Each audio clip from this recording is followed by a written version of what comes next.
Howdy, howdy, folks. Welcome to Babble with Bronies. I am your host. My name is Everlasting Joy, and joining with us today is the one and only Inky Notebook. Hello. We're going to run through the content together, and then we'll get to the interview. So, here we go. Of course, the biggest bombshell that was dropped on us this week was the Big Bad S5 premiere. Because it premieres on April 4th. That's what I got the numbers confused. There's that.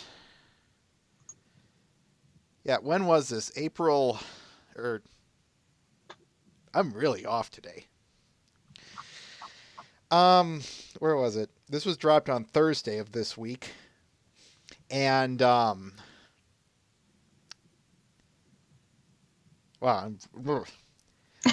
So yeah, we've got about a month left to prepare, folks. March 5th this was dropped. So, here is the link for everyone. Do you have anything you want to say, Inky?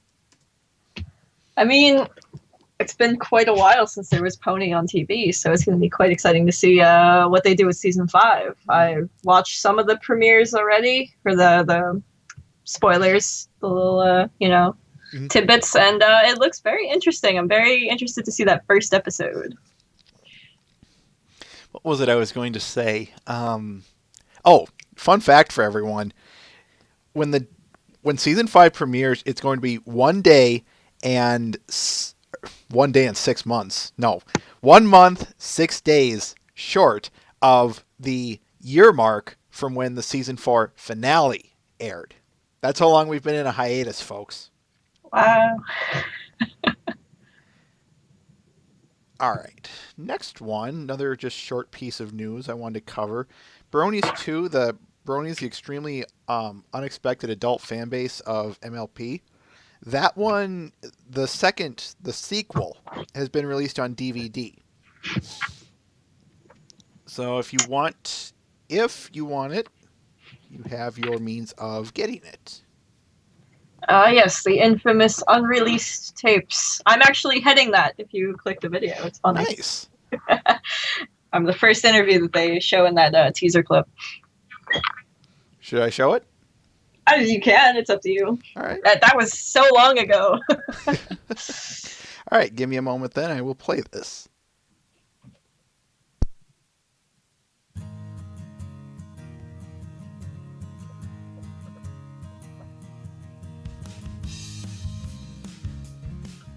I'm Megan Humans, also known as Inky Notebook, and I'm the Traveling Pony Museum curator.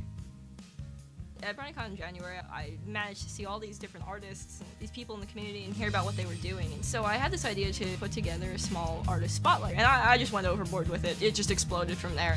BronyCon is going to be the major debut, and I hope that I don't disappoint people. My name is Chrissy. I was born in 1983.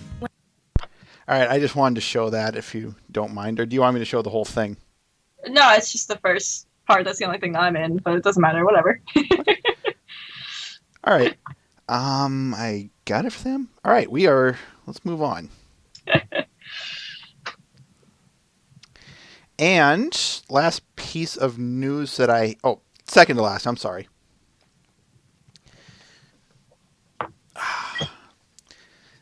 Friendship Forever number 14 with Luna and Spike has been released. So if you're into the comics, here you go. Here's your link to purchase them. Haven't read it yet, so don't ask me what I think of it. But it looks promising if the Spike Celestia one, which was, in my humble opinion, a really good one. So hopefully this one's just as good.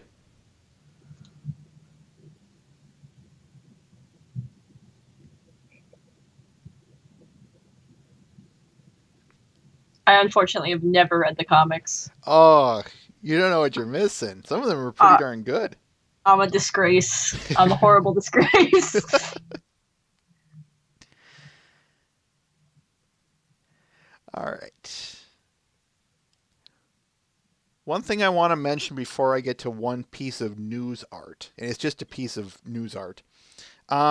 Speaking of comics, on that note, I didn't get time to work on this week, folks, but I'm going to. I take it back. Last week I didn't get time to work on it, but this week I'm going to. Yes, for those of you who don't know, we here at BwB will be reviewing the comics, so you can lay all your worries to rest on that. And in about 2 weeks, we will be starting that review. In the meantime, we are looking for people who would be interested in reading the comics and reviewing them with us. Basically, you'd be a guest host with me throughout the entire episode. I will be setting up a sign-up page on the front page of CQ so that you can sign up for it. The only thing I will say is you have to have this. You have to have a Skype profile and the ability to call. You must also have the comics themselves, whether it be a digital format or a hard copy.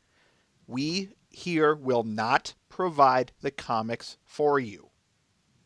I'm going to say that again. We will not provide the comics for you. If you don't have it at the time of the broadcast, you're going to be, unfortunately, you're going to have to be let go. You're going to just be dropped from the episode. So make sure if you want to do this, you have a Skype contact and the comic. I'll post it sometime on the site this week, so don't worry. I'll just keep your eyes posted. Otherwise, the other thing that I wanted to note was Citra 360's account is back up, so check it out. Long story short, he got banned from DA for some strange reason, and now Do you know after why? about 28 weeks, half a year, he's back up. Do you know what happened? I think what happened was it was a troll, some troll or some creep of some sort. I know I've heard him talk about this before. Basically spammed him with requests for banning his account, and the DA mods went through with it. Somebody pretty much reported him for something not so coolio being on his DA, even though there was never any of that content on his DA, and DA was just like, oh, insta-ban for no reason. Mm-hmm. So, yeah, fun. Glad to have him back, though. Exactly. And yes, for the record, folks, his art will be slowly filtering back into the show here, but I just haven't had the chance because it was only this week, and we have interviews for this week and next week. So, yeah, the content's, of course, going to be a little bit more limited.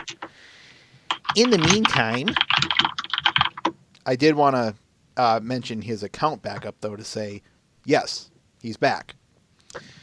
In the meantime, shall we get to the videos, Ms. Notebook? Sure, whatever's up, whatever we're doing. I don't know what we're doing. What are we doing? All right. Unfortunately, one of these videos got a C&D from Funny or Die Inc. So what I'm going to do is I'm going to just post this video and for the chat. So if you want to follow him or check out his other videos, go for it. Tech Pony's Jean-Claude Van Damme meets My Little Pony. That's the one that got the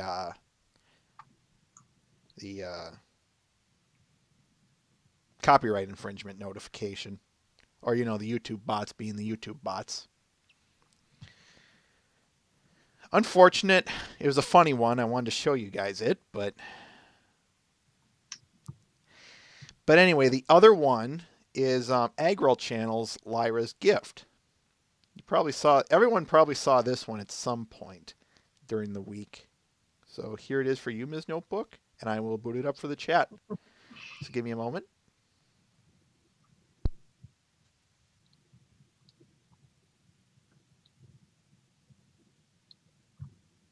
Is this going to be like Lyra with hands?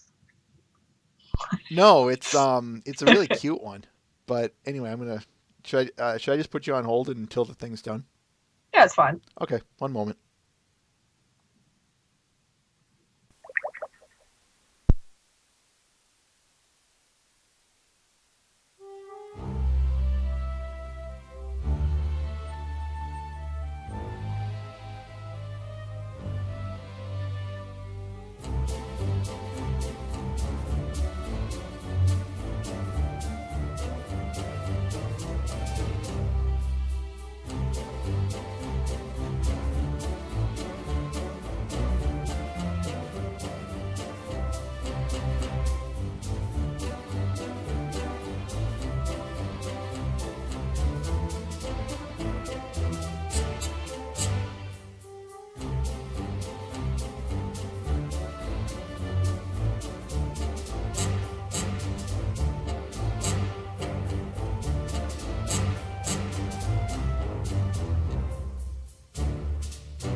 And we're back.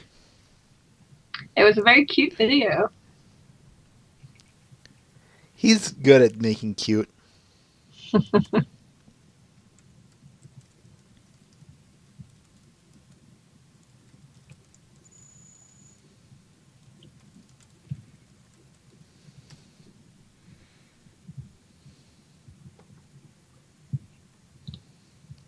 All right, one more. As some of you in the chat were pointing out, the Jean-Claude Van Damme video has a re-upload somewhere. So I'm going to quickly search for it and we'll play it. So give me a moment. I just love the YouTube bots. I really do. They are just... here it is. They're just... surprised you re-uploaded it back on YouTube, but okay. Oh. So here it is for you, Inky. I'm going to hold the call again and see you in a second. All right.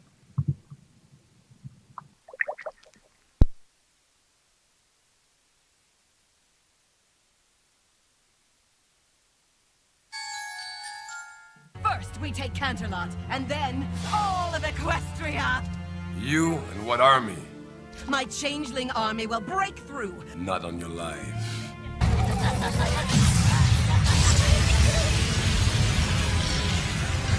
You were saying? My little pony, my little pony. Follow me. I'll cover you. Until you all shared its magic with me.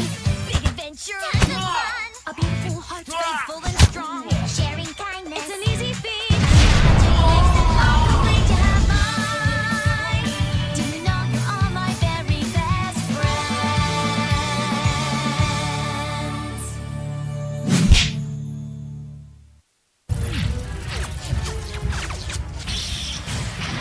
Run for your life! I'll cover you!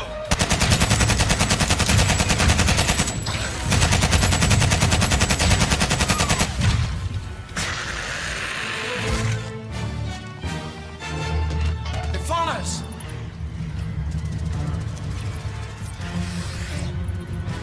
Looks like we're gonna have to do this the hard way. I've seen better. Oh. Not bad, partner.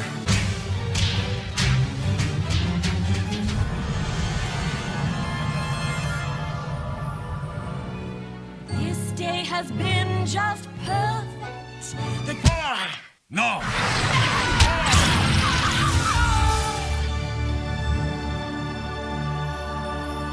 Bon voyage.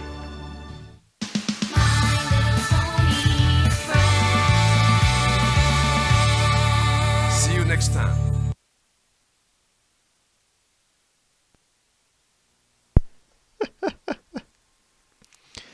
Yeah, you can see why I and a few others wanted this one in. It's pretty good.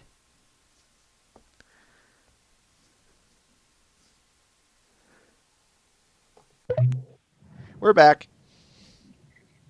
I don't know what I just watched.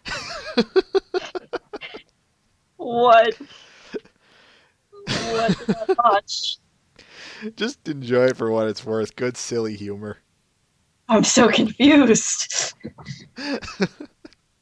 All right. Are you ready? I'm so ready. Just let me bring you in frame here, and we shall begin. All right. I don't want to terribly repeat myself too much from what the first interview was. However, I do want to start off with the usual 5 I always start everyone with. Please, for the record, state the name you wish to be addressed by, your job that you do in regards to Pony. So you're an artist, I'm a video producer, etc. Your favorite episodes from the series. Can be by season or, any. I said plural. Your favorite character and your favorite character from any generation, if applicable. Start with Oh boy. Start with the name. Okay. I'm Inky Notebook. I may or may not be known as Inky Notebook in the future, depending on what I do in this fandom. We will see. I am the head curator and creator of the Traveling Pony Museum, which is a collection of artwork that travels all around to the major brony conventions all across the United States. And this is our fourth convention year. Yes. Favorite episodes was one of those questions. Yep. Favorite episodes. It's been a long time since I watched an episode of My Little Pony. It really has. It's been far too long, I think.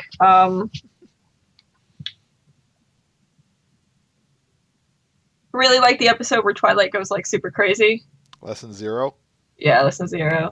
Because it reminds me of myself when I was making the museum in the first place and I was going absolutely like off my rocker. That's totally what I was doing. It's like, let me make a list for you, Traveling Pony Museum. I was going really crazy. Favorite character is definitely got to be Twilight because she's me and I am her, and it's sad.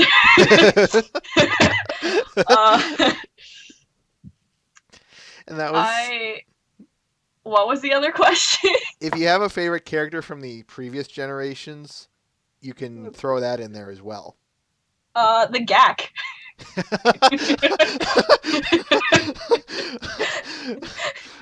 The Gak is real. You did not just go there.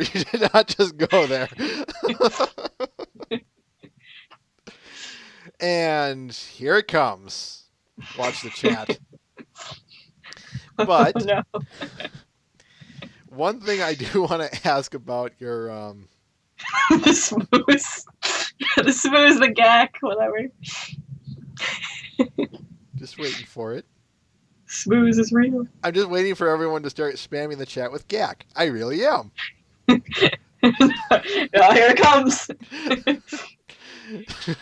I don't know if I should be disappointed or thankful if they don't, though. Can't stop the Gak. There it is. There it is. All right, let's get back to the interview. Give us a little history on the Traveling Pony Museum, how it got started and all that jazz. So way back when Purple Tinker was first founding the Brony meetups and the first BronyCon in September, I joined in. I was around in September. I got to know people, and I happened to know somebody who knew Purple Tinker, so I kind of was introduced to her. And then for BronyCon January of that year of 2012, I volunteered staff for it. So actually, if anybody went to BronyCon 2012 in the city, I was the one with like the Celestia hat running around doing like crowd prep while everyone was stuck outside in the cold because, yeah. So that was me. I'm sorry. I was making horrible like jokes and stuff to people. So Such yeah. as... I was just trolling the hell out of people, trying to make them smile, and it made a lot of people angry instead. I don't even remember because at this point it's irrelevant. If you were there, you remember. If not, then I'm still sorry. And so at BronyCon January, I got to see a lot more of how the fandom was developing at the time. And so I talked to Purple Tinker, and I was like, hey, we have all these really cool artists up and coming, and all this really cool little pieces of artwork that are just flowing in and here and there, and everyone's being so creative. Can I do an artist spotlight at BronyCon June? And she was like, oh yeah, that sounds great. I'll book you a panel, I'll book you a room, whatever you want. And I said, okay, cool. So maybe like a week or so after that, I was with some other friends of mine who were actually the people who went on to found Canterlot Gardens. And I talked to them about it, and they were like, well, why are you only doing it for one convention? Why don't you take it around and make it travel and go to all these different conventions? And I was like, that's a really great idea. And I totally went really crazy on it. And between January of 2012 and BronyCon June of 2012, I had completely put together the entire museum while working, while being in school full time, and literally just losing my mind for ponies. You're not alone in that. So what was so that was its purpose, to spotlight artists? Yeah, it was supposed to be a one-time artist spotlight, and it became a traveling museum where we have now gone to like 30 or something different conventions. This is our 4th year running. We've driven cross-country both ways. We went to Seattle.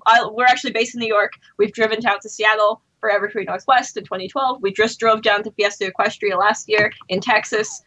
This year, we're actually planning to make another cross-country trip to Vancouver for Brony Canada. That is one of our announcements for this year. We're setting up with them. Hopefully it'll be finalized soon. We can formally announce it, even though I just totally spoiled it. We're going to TrawCon again. TrawCon is kind of our resident, awesome con. The creator of TrawCon has always been there for me, and she really helped me out in the beginning, so we always go out there. We're probably not... this is going to be the first year that we're not bringing our display to BronyCon. And yeah, so we're actually going to we applied for vendor tables, so we're going to see how that works out. And we also have vendor tables at BabsCon, which is in a few weeks. No display again, just some vendor tables. And we're hoping to get back to Fiesta Equestria. They've kind of disappeared off the map for now, so hopefully they'll pop back up soon. They definitely wanted us back. We had a really amazing venue down there. It was really awesome. It was kind of like this old beat up restaurant that they had just stripped all the tables out of. So we had this multi-level, pseudo-roomed kind of thing. It was really awesome. If our website ever gets finished sometime in the next 10 years, because we've been getting a website done and it's taken 3 years so far and we have nothing, we'll upload those pictures and people can actually see what we do. Yay. But we're hoping to do some other stuff too. We've been throwing around Nightmare Nights. We've been throwing around some bigger names like Buck and Galacon. But that is that's a big thing right there, because one of my friends who actually lives in Germany, who is actually the owner of our Monster Pie giant mega Pinkie Pie plushie that we have, says that they tax anything that comes in and out of the country if they think you're selling it. So we might be trying to talk to Buck soon. They don't know this yet, but totally gonna pop a message their way and see what they say about Buck. But we'd love to go overseas and stuff, because we're not just a United States of America museum. We're a worldly museum, because we've got artists from all over the world. So why not try and go to the world? It's just money. Money is a thing. Exactly. Yeah. And the museum is very big. Now it's since that little video from the Brony documentary video, we've actually tripled in size. Yeah, and we're still ever growing. When I think that video was shot, we had maybe around 100 artists or so. Right now, we have over 300 working with us. Wow. Yeah, this kind of leads me into my next question of how has it grown since we last spoke back about probably about the same time, March 2012. Well, some generalized things that you can say. How are some generalized things that you can say that have happened that you have already not said? I bought a car. I was going to ask about that, actually. You still have that element? Yeah, that's so. Yeah, the video in the video for Brony documentary, you see me driving around in my dad's Oldsmobile And that's how we took the museum to the first few cons, to BronyCon, to TrotCon, our first year. And I had the grid wall on the roof. I had this and there. It was crazy. And literally like 2 weeks before Everfree Northwest that year, which was in, I want to say it was like August something, like August 1st or something like that. Literally like 2 weeks before that, I was like, I'm going cross country. My dad has to work. We don't have another car in my family except for that one. I'm going to go buy a car. And so I did. And my parents were like, you're crazy. And I was like, well, too bad. So I bought a car and then I drove cross country with it and I put like a ton of miles on it. But no, it's still running well. It's still the museum transport car. And actually, funny story, I met another guy at TrotCon last year. He pulled up behind the museum element in another element. And we got to talking and we were like, oh, element buddies. Yeah, because everyone who owns this car is like totally like awesome. So we got to talking about it. And now he is actually him. And I don't know if you remember Slick Deals, formerly known as D-Pad. Slick Deals is his new name. They are actually the new up and coming heads of the museum. Wow. And so Will is like secondary transport / stores / all that good fun stuff. Soon to be like primary transport, and I will like fall back on like secondary transport and all that. So we've got a slew of elements. So actually when we go to Vancouver, if that is a thing, we are going to have Traveling Pony Museum decals on the sides of our elements, and we're going to make a road trip so people can find us on the road, and that'll be fun. And actually, now that I see it, I should probably close my blinds because I've got all this glare coming. Take your time. Second.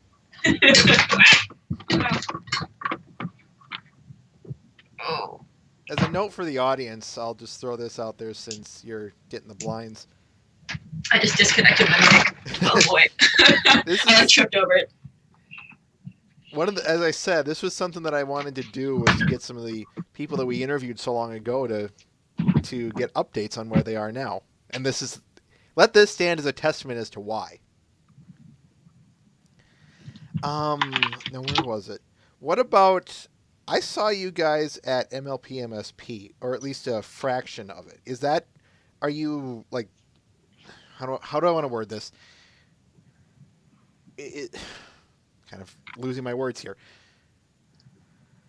Are you setting up different bases all over the place for people to work with you and allow the stuff to be shown a little bit easier in various other places? Sorta. I mean, what we did have is we had a few staff members last year who took part of the museum to MLP MSP and as well to CanadaLotCon in Canada. Mm-hmm. And so we just had a few pieces and it was mostly our store. Really, we go, we're trying to test out the waters where we can't necessarily bring the whole museum, but we still want to bring, kind of our influence and see how people respond to us being there and if they want more for the next year. Really, though, part of the staff that I used to have, unfortunately, they're no longer with us, but some of them were in Ohio, so that made it a little bit easier to do TrotCon. And then some of them were upstate in New York, which made it a little bit easier to get to Canada. Mm-hmm. Currently, though, pretty much everybody is in New York again. So, it's kind of a give and take. It's easier to have staff who who are friends of yours, and nearby. So we got me and Slick Deals are on Long Island, and then a few of our security people live in the city, and then Will, who is I mentioned before, my element buddy, he actually lives in New Jersey. So it's nice that we're all kind of in the same place. But it would be nice to kind of have a little bit more influence. We'll see, though, what happens. We might have a West Coast representative soon, depending on when they're actually moving out there. But that would help us a little bit with transportation, yeah. How else has the museum changed? Like, have you added new kinds of art, or just are you not really art specific? Like, you don't care if it's a sculpture, you don't care if it's a drawing piece, you're not that picky? No, actually, we're not really picky at all. We've got sculptures and plushies, art, traditional art, like on canvas, perler bead stuffs, cross stitches. We have an Etch-a-Sketch. It doesn't really matter. In the past year, we've unfortunately not really had a lot of time to bring in new artists. we've been really, really busy trying to kind of revamp the museum, especially with me sort of stepping back and letting new people take over. We're in that like middle ground process of all this stuff going on. So hopefully between roughly about now and after BabsCon happens and before the summer, we can start doing a lot more invites and pull in a lot more people. Sure. Part of the way that we've actually been expanding as of recent is if anybody went to PonyCon NYC that just happened in February, we had some art graphics tablets out. I have a Wacom Mentos Pro 5. I also have a Wacom Cintiq 13 HD, and we set those up with computers so people could come and actually do their own artwork for the museum. And we ended up with, a bunch of stuff. Some of the kids came in, they drew some stuff, and then we had some people sit down and do like amazing artwork on these tablets. And it was like, you just put me to shame because I can't do anything. I bought these tablets kind of just so I could practice, and I haven't really had much time. So people just come in and they're like, oh yeah, let me draw on your tablet, and it looks amazing. And I'm like, all right, I'm done. But we're also going to be doing, Will has a lot of technology and equipment and stuff. So he has this massive plotter printer. We brought this like mega stupid huge banner printer to PonyCon, and we were printing off banners and banners and banners and banners. And actually, I injured myself horribly in Brooklyn. It sits on this metal. This thing is like 200 pounds. It sits on this metal stand. And so we packed up the museum, and everything's going in the car. And this thing is like the last thing that has to go into his car. And so we have to pull apart the stand. And I'm standing there. It's like freezing out. It's like 10 o'clock at night. And he goes, do me a favor and push these little buttons in with your fingers. And I'm going to pull this thing apart. And I was like looking at it like, I don't know. This looks really sketchy. And he's like, no, it's fine. We do this all the time and everything. And him and Slick Ears are like holding the thing. And I'm like, I really, fine. I'll put the thing. And you know what? I'm pretty sure all of Brooklyn thought I was being murdered. It's actually it healed. What happened was it actually sliced into my finger, into the nail. Ooh. I actually have it super glued because, I have a gnarly picture if anyone wants to see it, but I won't post that. It sliced into the finger, like on the side, Ooh. up into the nail. And actually what I did before this interview started is I actually hit my hand on the thing and it actually like tore that part of the nail off. And I was like, oh, but it's all healed. I was just like in shock. So I like glued it back on because I don't want the skin exposed because you know what? Super glue solves everything. And I don't care. Surprisingly, it does. So that was fun. Not that Brooklyn cared either because murders are common in Brooklyn apparently because I was just like screaming my head off and everyone was like, oh, whatever, Good to know that I'm safe in Brooklyn, I don't really live far from the city either, and the city unnerves me, so we'll see. So we have that, and he also has this ridiculous projector that's like for like performances almost. So what we're going to be doing is hooking it up to a pony modded video game and having people be able to come in and play it, and we're going to be displaying it. The other thing is one of my friends actually has an Oculus Rift, and he developed a 3D Ponyville where you could walk around and interact with it. And he said, hey, if you ever want to, you can buy my old dev kit and I'll let you use the program. And I want to expand the museum into more than just physical art because there's so many people who do like the animation, the graphic design and everything like that. And I definitely want to move towards that, and it'll be really fun. The only problem is there is not enough power outlets at these conventions for us. Unfortunately, yeah. But that's interesting. You're going to try and expand beyond the art? You're going to go to things like that, the animation and whatnot? Yeah. How do you plan on showing it in the sense of... you already answered that. I'm sorry. Yeah, we have a lot of computers. Between you guys can't see where I'm sitting, but a lot of people are really jealous of where I'm sitting. So between my computers, my laptop, my Cintiq, which can be used as a screen, and then Will he repairs computers for like a living and stuff, and he's got like a projector and all these laptops and all this stuff. We literally could fill a room with the amount of technology we both have between us. So we are good as long as there is enough plugs. And actually, my father just retired. He does a lot of medical science, and he brought home these massive power brick converters that you plug in, and they also double as a battery. And we've got like 5 of them now. So we're good. You are stacked. We are so good. Name some of the. I don't want to put this again. Has a lot of the purpose of the Traveling Pony Museum evolved? How has that changed? If it has at all, of course. I think the original purpose was just to showcase artists. It really didn't have so much of a purpose back then, I think. I didn't really know at the time how it was going to influence people in this community. And I know we've kind of dropped off the map here and there, and a lot of people are like, oh, all they're doing is doing fundraisers and stuff. But actually, we've done a lot of fundraisers. I think at this point we've donated up to $10,000 to date via charities that we've run, to various charities. And then, we do fundraisers for ourselves because, the museum is actually self-sufficient. It really relies on donations and sales from the community to keep funding. Everybody here is a volunteer. We don't make any money off of it. But in the beginning, I think some of the people who wanted to work with me wanted it to be a business. And it really deterred a lot of people then. It changed how I was going to view it. And I really put my foot down then. And I was like, no, it's not a business. We're not taking in people's art and selling it. We have these contracts with these artists. A lot of people donate to us. A lot of people, sell stuff to us. Stuff is on loan. So, we really moved away from a potentially detrimental idea, I guess, into more of a community that's actually a museum idea, mm-hmm. in a sense.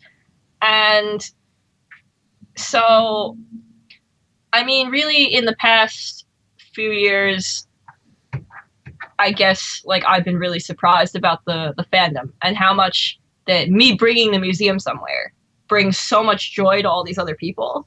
I really didn't think about it at first. I really didn't think about how well it was going to be received. In fact, I thought it was actually going to fail. And when we took it to BronyCon June 2012, I was terrified. I was like, nobody's going to like it. It's a horrible idea. People loved it. Kids love it. They come in, they see everything, they smile. We have the giant plushies they can come in and hug. A lot of the voice actors and everything, they come in and they like to hang out with us and talk to us about what we do and showcasing the art.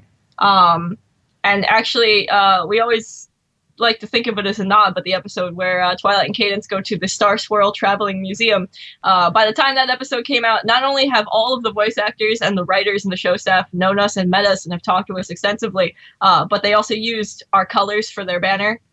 We have the white, the two-tone purple, and the gold, which they used for the Star Swirl banner. No way! But it's also the Traveling Star Swirl Museum, and they go and they see these exhibits on these tables and everything, and it's very fun. And we like to think it's a cool nod to us because we actually use the airship from the show, and mm-hmm. the colors that we use from the airship are those colors: the two-tone purple, the white, and the gold.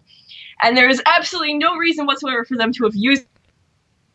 Oh boy, crap! If it wasn't for us, so. Had a bit of a drop there, just a minute. But we got the most of it. All right. Wow, I never would have made that connection. The whole idea of the Star Swirl Museum and your guys's could be a potential, and there it is. Yep. Give me a second here. Okay, now we're good.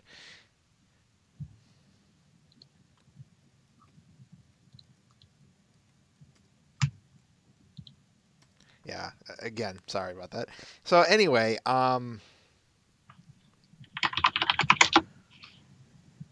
question I want to kind of ask you, since we're kind of on the subject here, are the giant plushies still there? Yeah. Is that book, is it still the crown jewel of the museum? Yes, it is. Is it still there? Yes. Awesome. Yeah, still there. We've got a few more signatures since the last time. Yeah, it's pretty good. Awesome. Is it who signed them, by the way? Who signed it? Lauren Faust signed it, Tara Strong, John Delancey. We got Swedish Spitfire to sign it. I believe Brenda Crislow signed it. We have the CMC. We've got Rarity, Celestia. Off the top of my, Andrea Libman signed it. I believe we have Soren. I'm not sure. Yeah, off the top of my head, it's been so long since I looked at the back of that book.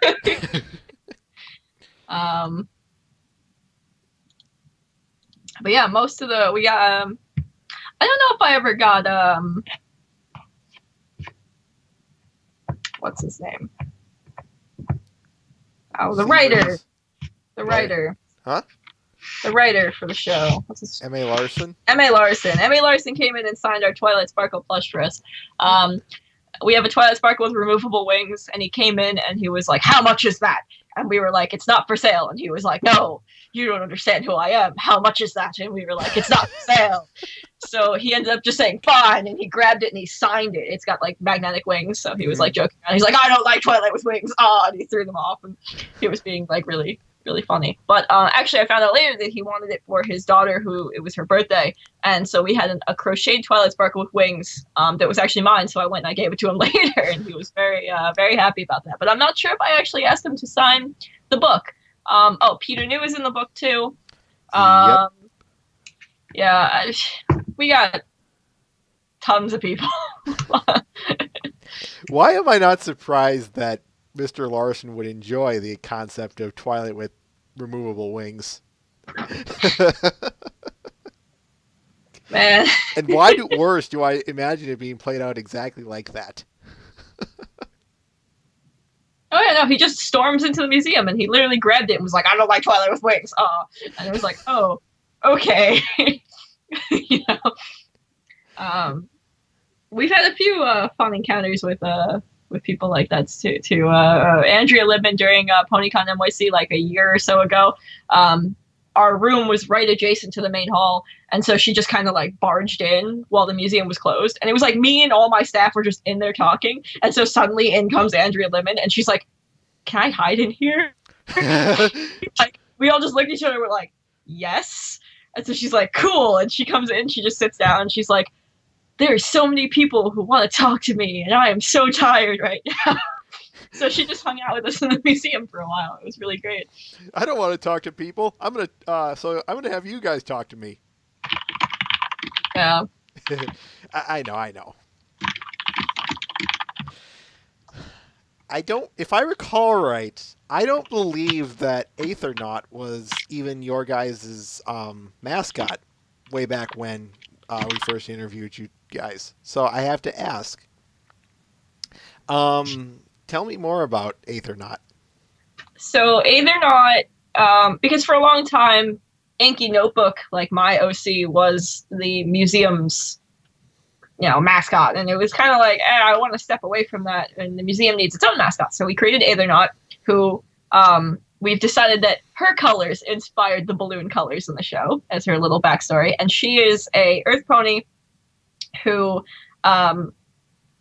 never really knew what she wanted to do, and she was terrified of heights and everything, and one day she gets caught up in these balloons and everything and goes floating away in the sky, and she realizes that she really loves flying and she really loves being up there, so she becomes an airship captain, and then she ends up kind of contracting the Traveling Pony Museum, and she becomes its driver, so to speak. So but actually, since Aethernaut, we have since garnered more new mascots. We actually just debuted at PonyCon our new mascot artwork, which I don't know if I can find. Let me see if I actually have it on my computer. Okay. But yeah, no. So we have new mascots. So Aethernaut is still there. Don't be alarmed. She's still going to be there. Let me see if I have this. I know I have this somewhere. Wow, this is so far back in time.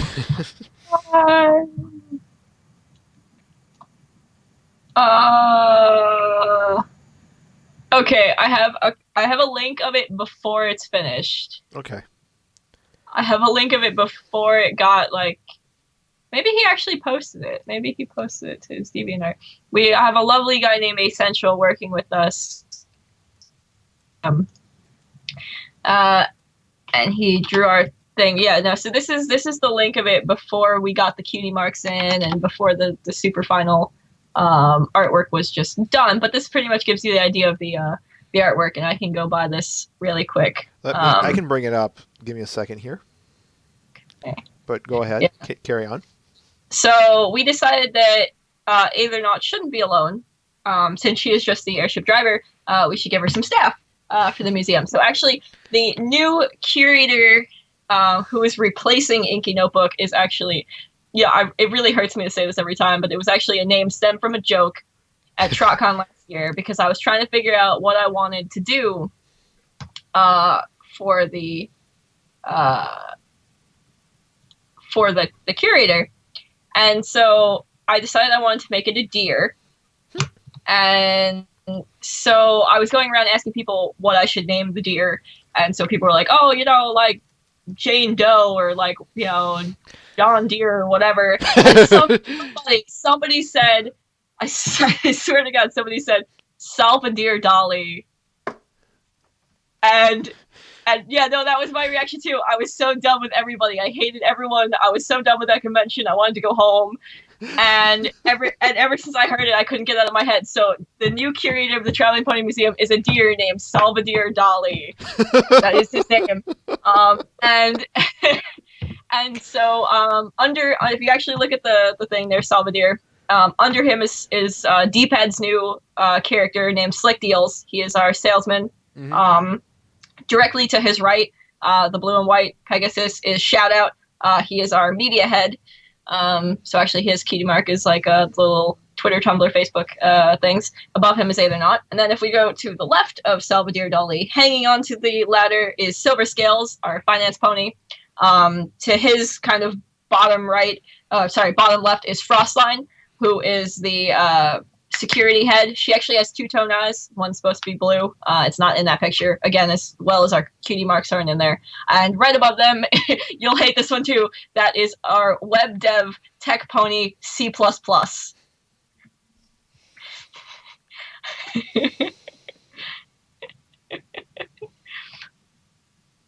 So Trust yeah, me, I put up with just about as much doing what I do. So you're in like company here.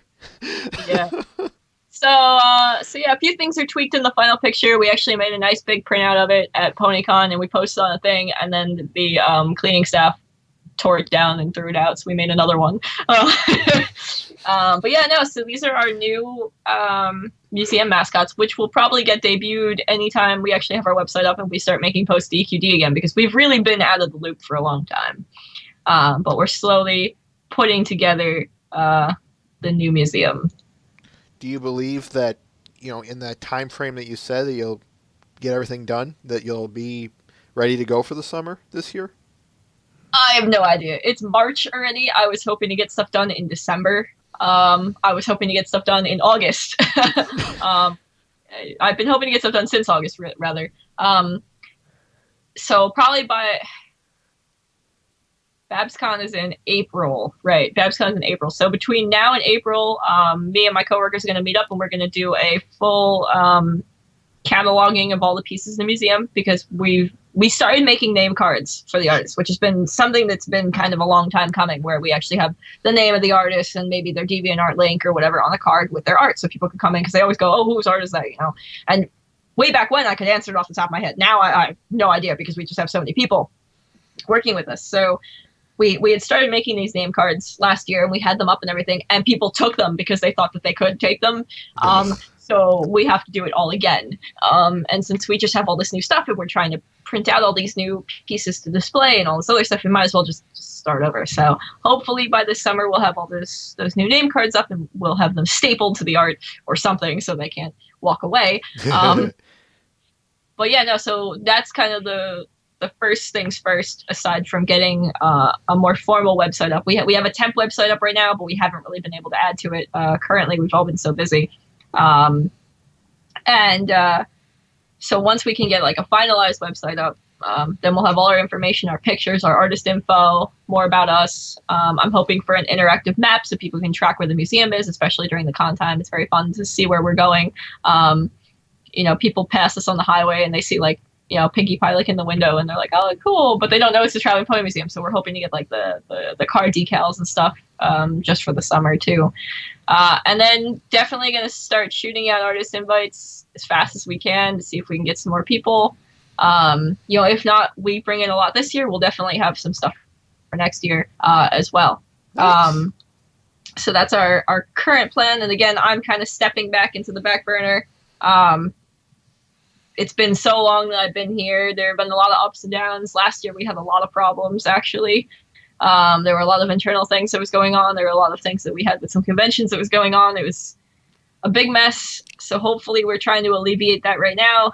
And part of that is really just me kind of stepping away, because I think a lot of people think that I'm not such a nice person.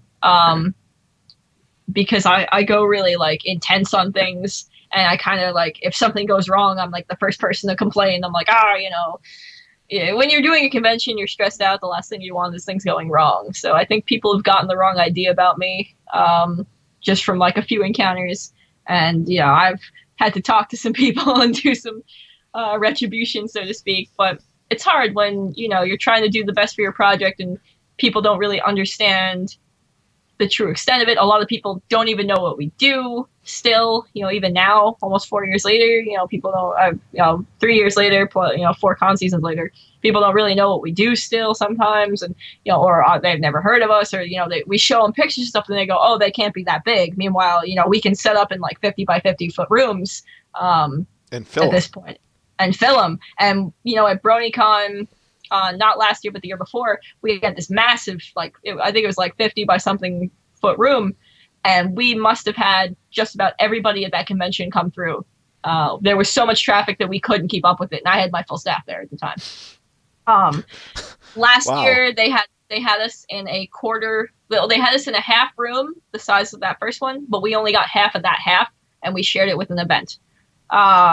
Because we did have some problems with BronyCon from the year before that I guess we couldn't talk out, so that kind of just stemmed in, and it was like, whatever, we want to go for the fans and do that. And this year there was that more drama from last year, resulting in a few staff members no longer working with us, and now BronyCon doesn't really seem to want us back, which is unfortunate because it is the biggest con on the East Coast for us. So hopefully we'll see, again, me stepping back and letting the museum to new hands will hopefully alleviate that, because really it's like my issues with them. It's not, the museum's issues with them. So hopefully we're going to see if we can alleviate that. And actually one of my staff members is actually staff for BronyCon also. So hopefully in the future that will help. This year we're going to take a break. We've got all these other cons we want to do. And I'd like to keep doing new cons because we keep doing the same cons. We do a lot of the same cons. I'd really like to keep branching out. We actually went to DerbyCon this year, which is in New Jersey. It is not a pony convention. It is actually an anime, science fiction convention that also happens to enjoy ponies. Good.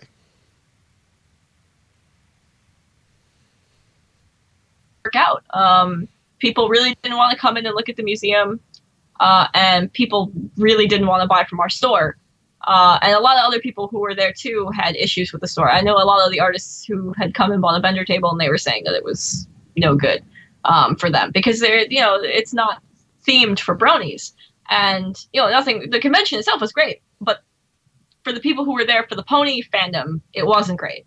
And I wanted to bring the museum to places like, say, New York Comic Con or things like that, where we could get this big audience. The problem is from this kind of reception that we got at DerbyCon, it makes me really hesitant to bring it to a non-pony convention, aside from the fact of having to worry about the piece's integrity, because I've never had a piece broken or stolen at any of these conventions. Never.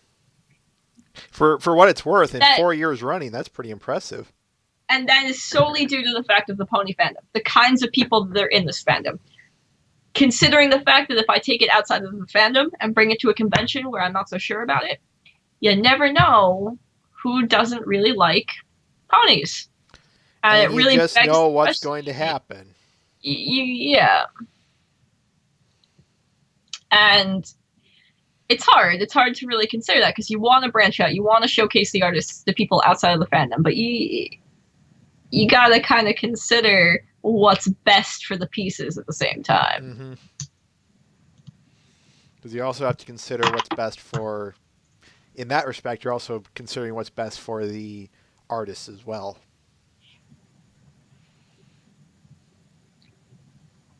I'm trying to read some of the questions here. Do I have a museum Actually, I was fully about, dedicated to what I was going to do was I was going to start reading them off.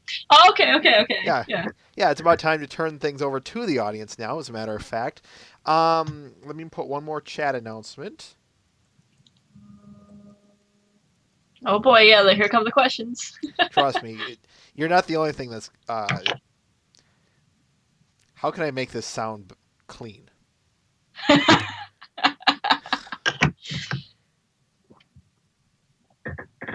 Is this We too have gotten a better audience as time has gone on. So if you remember last time, the questions are only going to get sillier. That's fine. That's fine.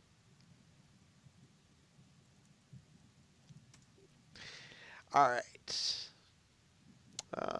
We've got...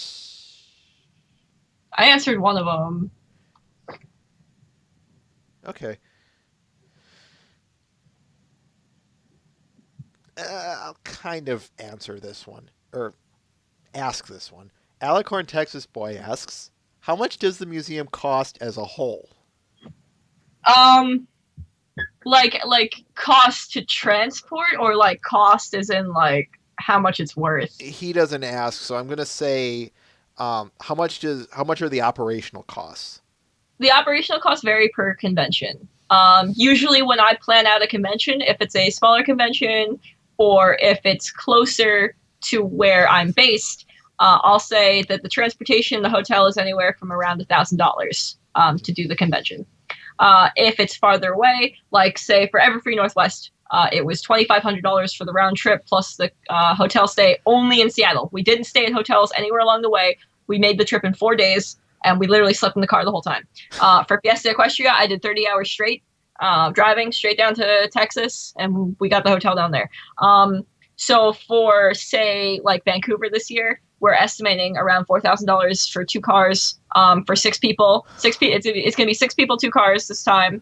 And then that now with your expenditure costs, like say BronyCon. BronyCon is probably under $1,000 because it's in Maryland, it's close by, whatever. Really, the hotels hit us hard. That's what really gets us. It's the hotels. It's not even the gas cost. The gas cost to Everfree is $1,000 back and forth, which really isn't that much considering that we're going 4,000 miles. You know, it's really not that bad. But it's really the hotels that hit us. And so, like, after that's considered, then we say, okay, how much money we're going to make back? Again, I'll estimate at least a minimum of $1,000 take back for sales.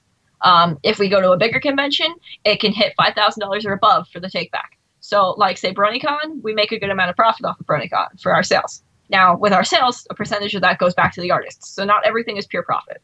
And we also treat our staff to lunches, and then we do a big staff dinner. So, their food isn't always on them. Plus, they get the free hotel stay and the free badges for the convention. So working for us is actually really beneficial. If anybody wants to work for us, yay! Shameless promotion. Hey. But it really depends. It really depends. So I would say, the farther away we go, the more cost is going to accrue. Generally, based on the amount we're going to take back in sales, we're always going to at least have a little bit of play around room with that. Where we'll never really be in the black, so to speak. I mean, be in the red, so to speak, with doing these conventions, except for maybe like the massive trips, like say Vancouver. But we'll be like sort of in the red. But for the most part, these past few years, we've actually been rolling over a lot of the money that we've been making. Last year was actually our best sales year, but unfortunately, due to some miscalculation of numbers, we ended up with a lot less money than we were supposed to.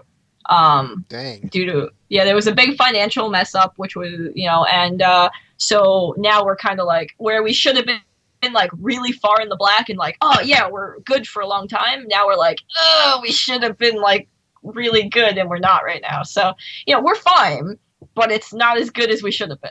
So there's always going to be issues. In terms of how much the museum costs estimated, based on what I purchased, I actually own a lot of pieces in the museum because I bought them outright when the museum was first starting. based on the prices that I paid for those things, based on some of the estimated values of some of the pieces that I've looked up at, based on all those whatever, I'm saying that the museum is anywhere between $15,000 and $20,000 in value. Wow. No, that's surprising, but that's awesome too. It's one of those, you don't think about it, and then they answer for you, and you just go, "Wow, that's a lot." You don't think about it. I'll put it in perspective. Monster Pie. She was created by a plush maker named Evil Sugar on the whim of a friend who didn't speak very well English and met Pinkie Pie plushie and got Pinkie Pie plushie. So she made a second version of her, the same size, same everything, and sold it on eBay, and it went for about $5,000. The one that we have is signed by Lauren Faust and Andrea Libman. So we're gonna estimate. I remember you telling me that. Though. Yeah, we're gonna estimate about $8,000 or so just for her. It's fun carrying around something that it costs more than your yearly expenses. I know, right? It's like, oh God, I hope it's gonna be okay. Little kids don't get makeup on it, don't eat near it. So touch it and die. No, we let them touch it. The owner, Animaniac, he's like, I want people to love it. I can't bring it home with me into Germany. The importation cost would be so high.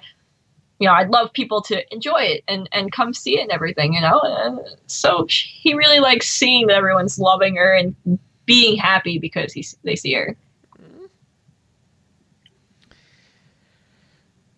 Button Mash asks, what was your first FIM episode? My first FIM episode was the very first episode. I was, believe it or not, one of the first girls in the fandom. Really? Way back when, yeah.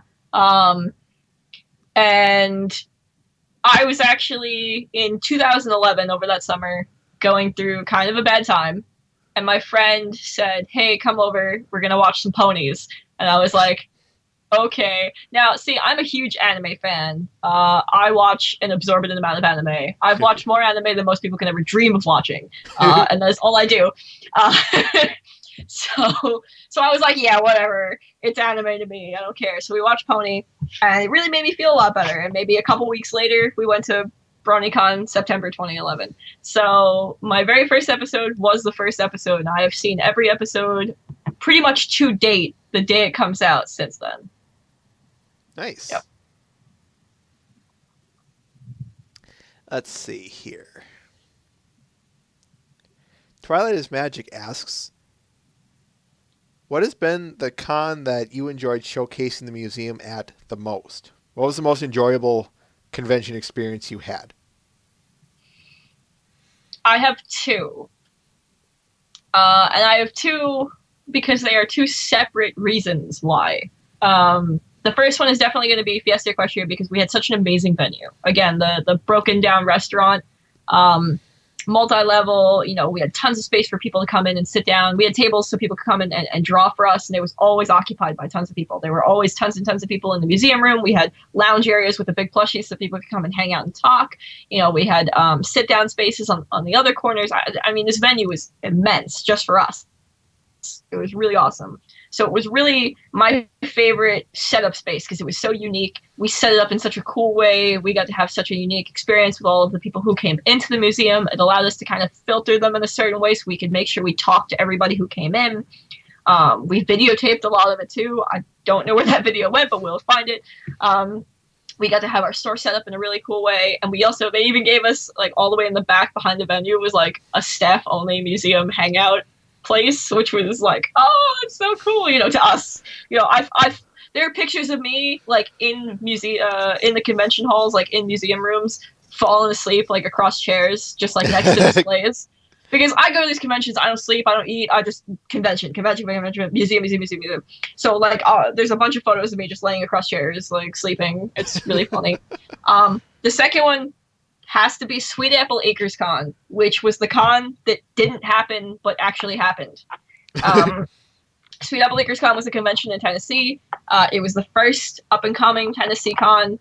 and it got sabotaged. Actually, it got sabotaged, and the night before the convention was supposed to happen, a bunch of these people contacted the hotel venue and told them that they wouldn't be able to pay the venue cost, even though that was a lie. And so the hotel venue literally told them, okay, the convention's not happening the night before. So we had BAs canceling. We had, all these people canceling, whatever. All the people who had already come down for the convention were stuck. All the people who had booked hotels and couldn't get out of it were out of money and stuck.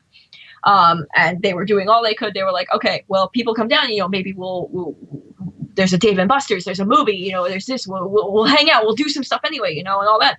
And they told me, they're like, it's not happening. And I was like, okay, cool, I'll still come. And they were like, are you serious? And I was like, yeah. And so we brought the museum down. We hung out with people for the weekend. They ended up getting a small bar venue. We hosted a panel there. We set up part of the museum. We were a shop. We sold a bunch of stuff. And that was definitely by far one of my favorite conventions ever, because it was the con that didn't happen but still happened. And we have a photo of all the people who pretty much showed up outside, and it's really fun. It was kind of like a giant meetup group meetup, and it was sad because it definitely could have been a really amazing convention. And I mean, it still was, we still had that really fun experience. So those are my two favorite ones. But yeah, unfortunately that happened. Yeah. Alicorn Texas Boy has a few questions here, so I'll ask both of them right off the bat here.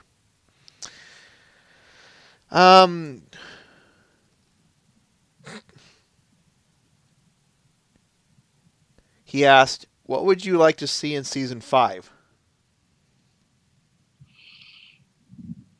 What would I like to see in season 5?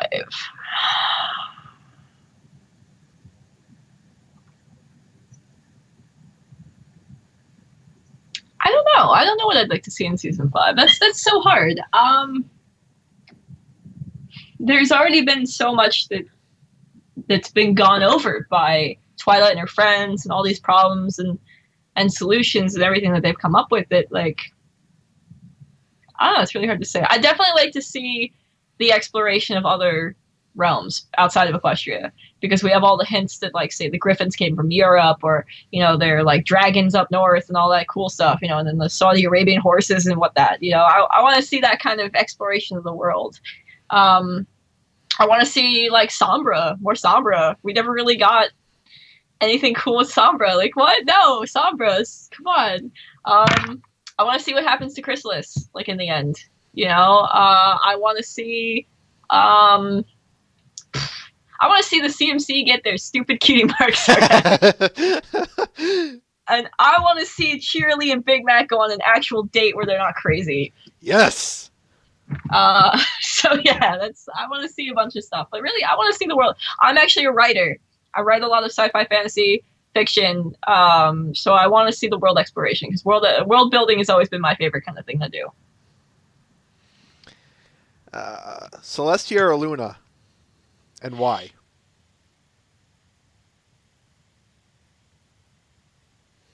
Luna, because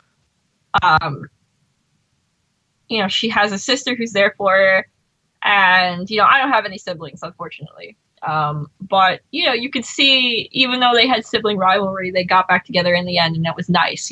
And Luna is still there balancing out her counterpart. She's the balance to what you think is kind of the all power, but even the all power needs, somebody kind of standing behind her.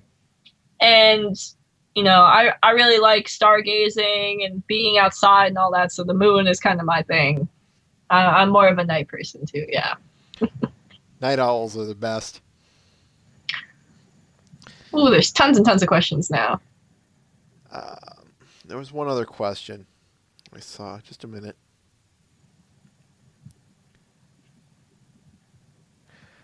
Peanut Butter Brony. No, wait, no, never mind. Matt the Shadow Man asks, how many individual pieces, roughly, would you say you have in the museum? Generally, we have about one piece per artist, so I'm going to say anywhere from 250 to 300 different unique pieces. Now, that's including print art. That's including individual prints. So I mean, maybe a bit more with the prints, but about that number. Okay.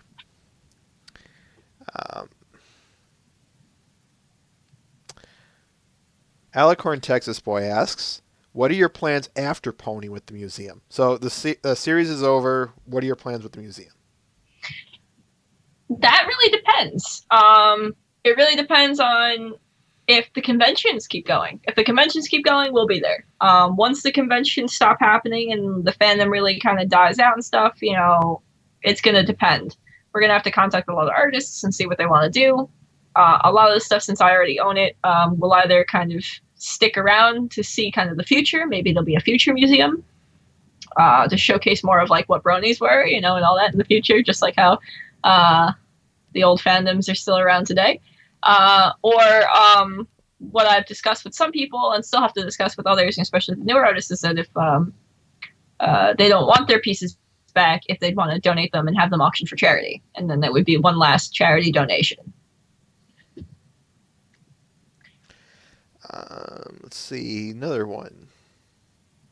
There's a lot in here. This was actually something that I wanted to ask as well, but I'll ask it on his behalf. Twilight is Magic asks, what is the process like for submitting things to the museum? It is as simple as sending us an email. We have the Traveling Pony Museum at gmail.com email address, as well as my personal email address, inkynotebook at gmail.com. We used to have on our website and about us on a contact page. We give out our business cards also. But really, all you have to do is send us some submissions via email. We kind of just root through them. We're looking for a certain quality of piece.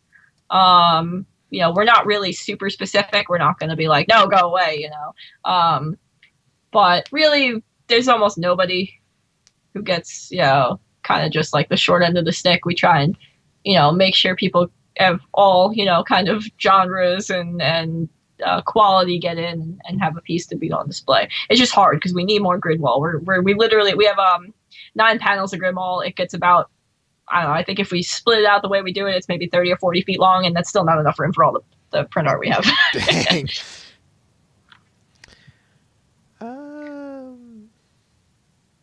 I saw a good one here, actually. Okay, if you want to add, just tell us what the question is and then answer it. That's fine.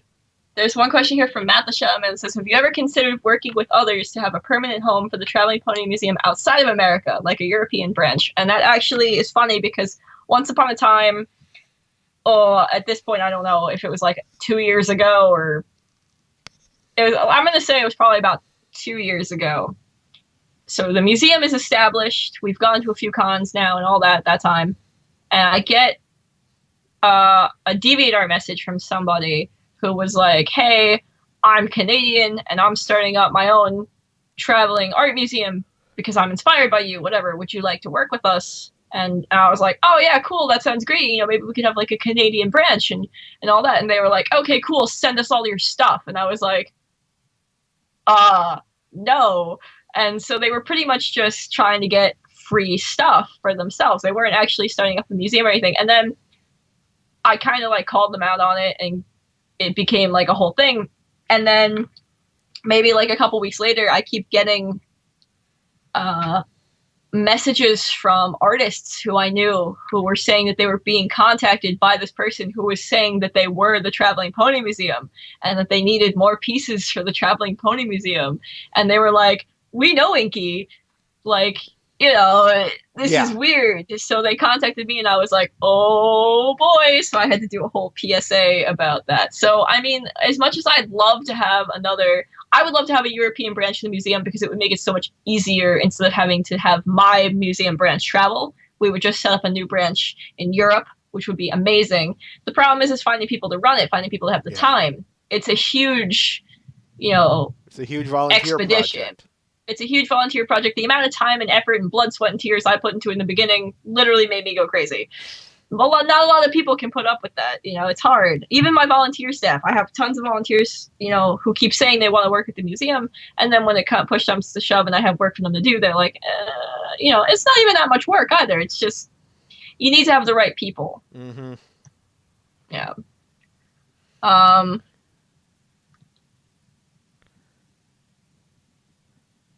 You want to answer, or should I? I just noticed the first one under this, which was Twilight's Magic. What has been the most adventurous trip the museum's had so far? And I definitely want to say it's the Everfree Northwest trip, where I failed to book a hotel. I drove 4,000 miles across the country, and every hotel was booked up. It took like 6 hours looking for hotels before somebody told me what was going on, which was there was like 2 flights that were double booked. So then they canceled both of those, and then they triple booked another flight, and then canceled that one, then gave everyone free hotel vouchers. And eventually I like went off my rocker, and I was like, haha, like I guess we shouldn't have driven 4,000 miles without booking a hotel, haha. And like the guy behind the guy behind the counter was like, what? And I was like, yeah. He goes, wait, you drove here from New York? And I was like, yeah. He goes, no, you mean you took a plane, plane, like vroom, plane. And I was like, no, car, beep, beep. And he was like, what? And I was like, look outside, my license plate is right there, you can look. And so he looks out and he sees my New York license plate. He goes, I have a handicap room for you. Do you want it? And I was like, yes. And it was only like, it was like an eighth of the cost, like, of all these other hotels. It was amazing. So don't drive cross country without booking a hotel. That is my most adventurous trip. Because I'm an idiot. And I was like, this is great. Like, there's nothing that could go wrong, It's the worst day ever, rarity. So, I got a couple things for you. First of all, and then right behind you is someone in a wheelchair in that line. No, it was like midnight at night. Like, no one was coming. That was it. I was safe. Peanut Butter Brony asks, will you guys try to go to Brand Brony Gala this year? That's the one in Florida, right? That's the one in Tampa? I think so. My staff had been throwing around the idea for that. But we haven't really... We've been so out of whack. Will is doing drone work for actually National Geographic. I'm working full time. Slick Deals is looking for a job. So between us three, like the main kind of people who are doing stuff right now, we're like, work. What is work? So we'll see how that goes. It'd be nice. It would be nice to have some warm weather for a change. New York has been covered in snow forever. It's horrible.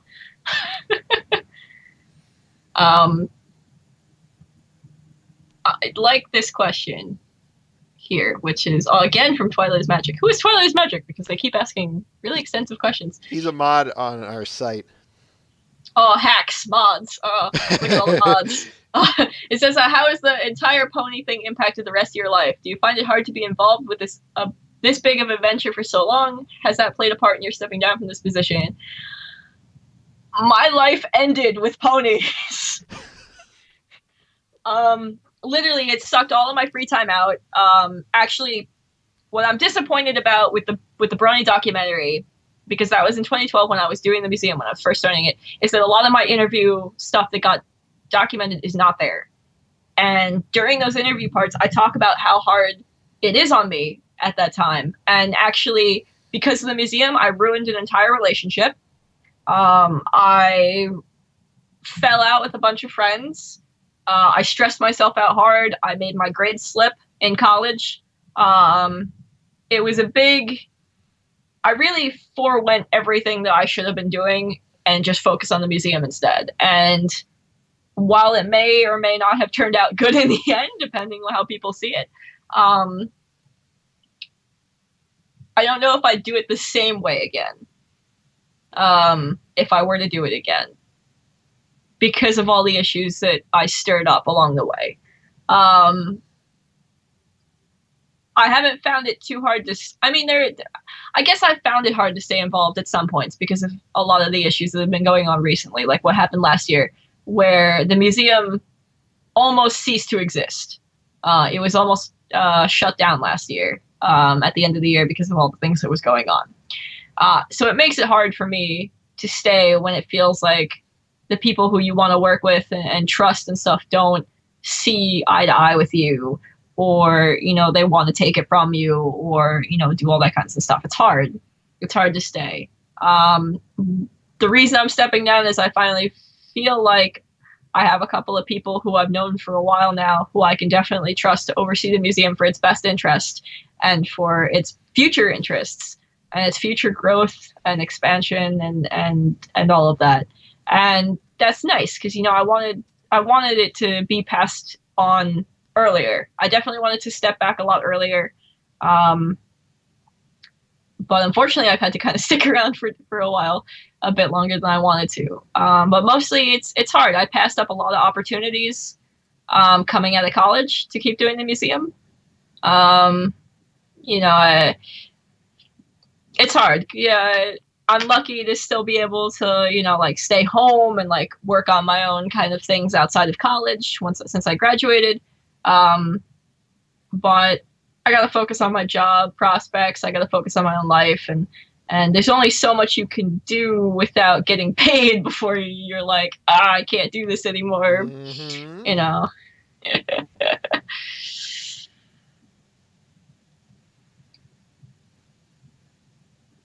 I got one for you.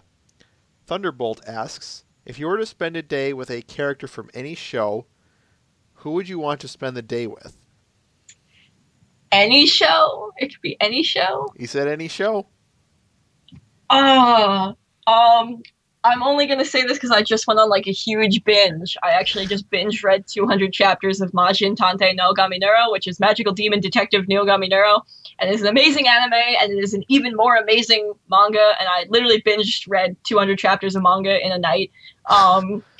Yeah, no, see, I'm crazy. People, I have seen almost 300 different anime series so far. I am watching like 20 different series currently. I have maybe 60 in queue to watch, and I've got maybe 40 on hold. So yeah, anime is my thing.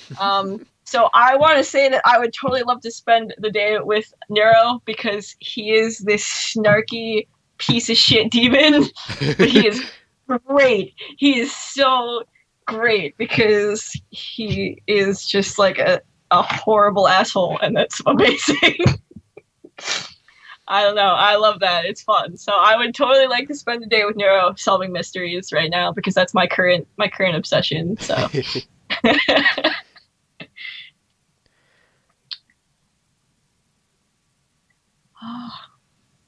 I'm seeing all like the stupid questions too. Like, what is the square root of onion? I don't know. I would say like crying because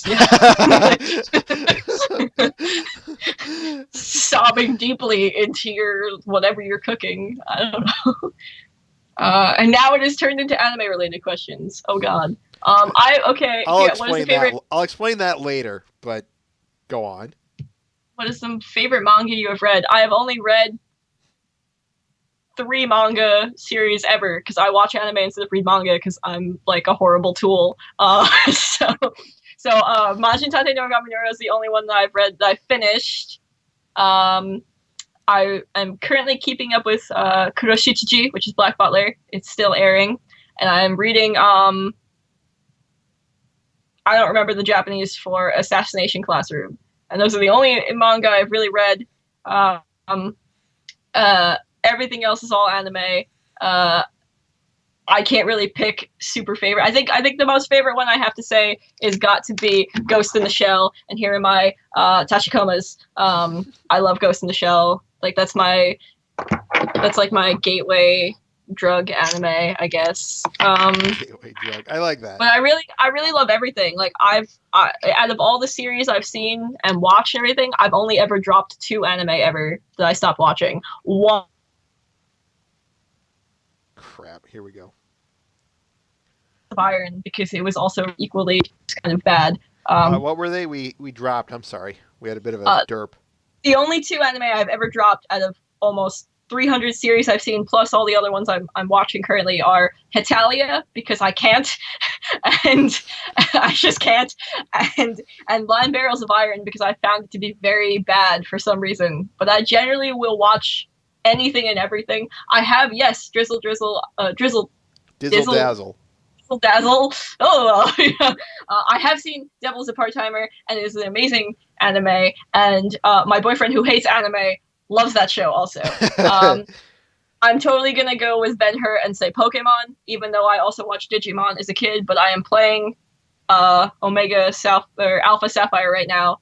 And Death Parade, yes, Peanut Butter Brownie. I am watching Death Parade right now, and it is really, really fun. So yes.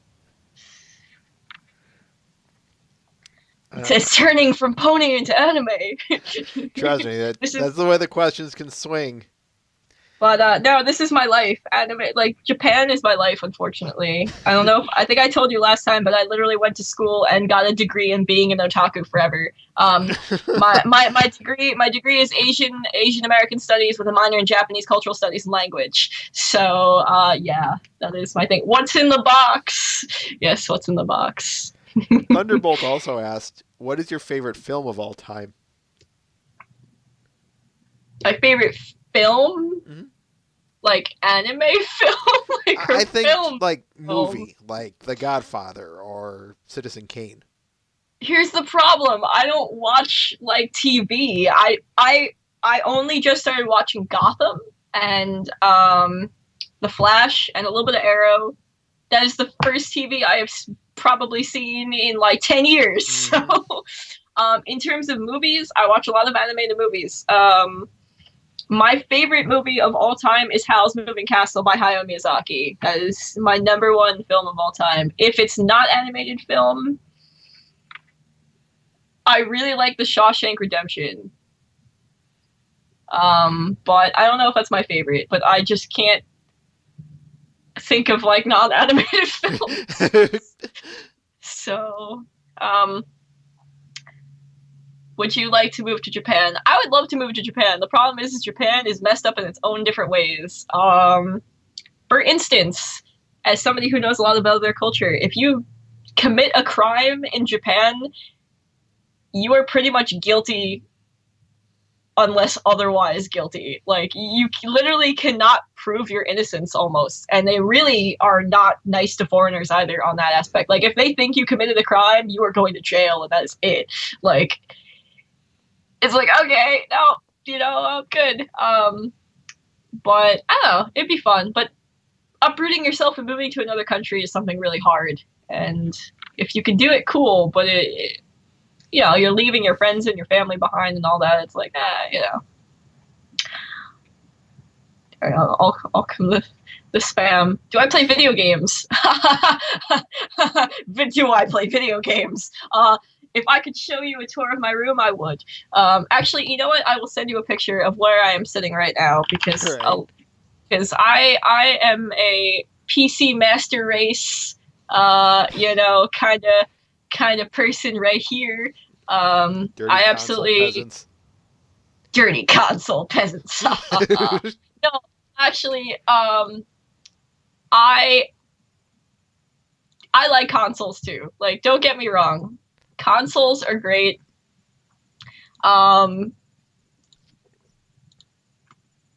It's just that here, I'll send you this. This is where I am right now. Sans the lights, but that's the coolest photo I have of it. So there you go. But I love playing games. Actually, directly to my right, I have my TV and all my game systems and stuff. I'm playing Legend of Zelda Majora's Mask right now. I'm playing Pokemon. I'm playing Pokemon Shuffle. I got Fantasy Life and Yokai Watch, and I've got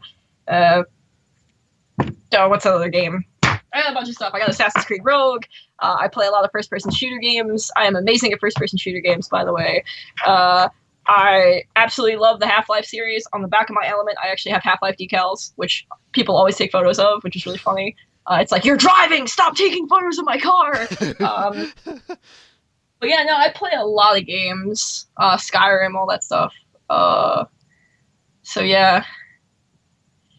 All I can picture is just they're taking that photo because at some point you're going to have 3 elements following you. Or, it's going to be you and 2 other elements following you. And someone's going to post that online and they're going to say Half-Life 3 confirmed. Yeah, well, actually, what we want, mine is the blue-silver element. My friend Will has the blue-gray element. We need a green-gray element and a red-gray element so we can be the 4 nations from Avatar: The Last Airbender. Nice. That would be awesome. But yeah, no, that's my computer setup. I built that computer myself, so it's very fun. It's beasts through just about everything I want to do with it. So I try and PC game as much as I can. I play a lot of League of Legends. So, but yeah, now it's getting into anime questions. Full Metal Alchemist or Full Metal Alchemist Brotherhood. Both are good. You should watch both. don't pick one or the other because they both talk about different things. One follows the manga and one is just a standalone anime. So I can't say either. Schrodinger's cat is both dead and alive. So obviously by saying is Schrodinger's cat alive, you have no idea what Schrodinger's cat is. If I could meet a Seiyu, I want to meet Daisuke Ono because he is really cool. He voices Sebastian from Black Butler and a bunch of other things too. What do I think of Madoka Magica? It is really awesome and everyone should see it because it's not just magical girl anime.